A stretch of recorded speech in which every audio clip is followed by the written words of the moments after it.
ಕುಂಭ ರಾಶಿಯು ಕಾಲಪುರುಷ ಜಾತಕದಲ್ಲಿ 11ನೇ ರಾಶಿ. ಈ ರಾಶಿ ಚಕ್ರದ ಚಿಹ್ನೆಯು ಬಿಂದಿಗೆ ಆಗಿದೆ. ಶನಿಯು ಈ ರಾಶಿಯ ಆಡಳಿತ ಗ್ರಹವಾಗಿದೆ. ಕುಂಭ ರಾಶಿಯ ದಿಕ್ಕು ಪಶ್ಚಿಮ.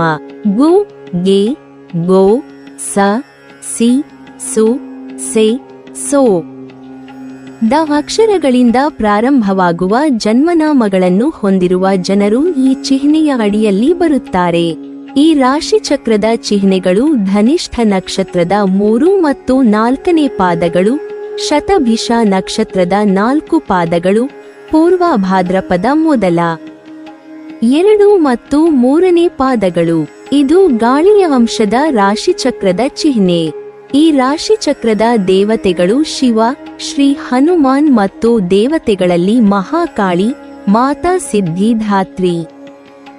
ವೈದಿಕ ಜ್ಯೋತಿಷ್ಯ ಶಾಸ್ತ್ರದ ಪ್ರಕಾರ ಕುಂಭ ರಾಶಿಯವರು ಮಾನವೀಯ ಗುಣಗಳನ್ನು ಹೊಂದಿರುತ್ತಾರೆ. ಕಷ್ಟ ಎಂದರೆ ಸಾಕು ತಕ್ಷಣ ಮಿಡಿಯುತ್ತಾರೆ. ಯಾರದೇ ನೆರವಿಗೆ ಬೇಕಾದರೂ ಮುಂಚೂಣಿಯಲ್ಲಿ ನಿಲ್ಲುತ್ತಾರೆ.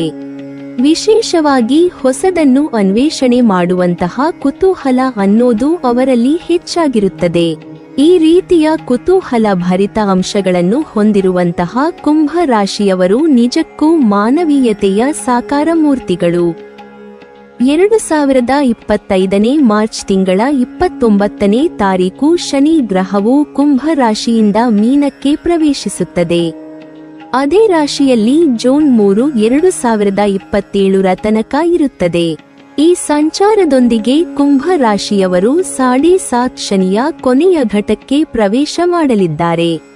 ಏಳರಾಟ ಶನಿಯ ಒಟ್ಟು 7.5 ವರ್ಷದ ಅವಧಿಯಲ್ಲಿ 5 ವರ್ಷಗಳನ್ನು ಪೂರೈಸಿದಂತಾಗುತ್ತದೆ.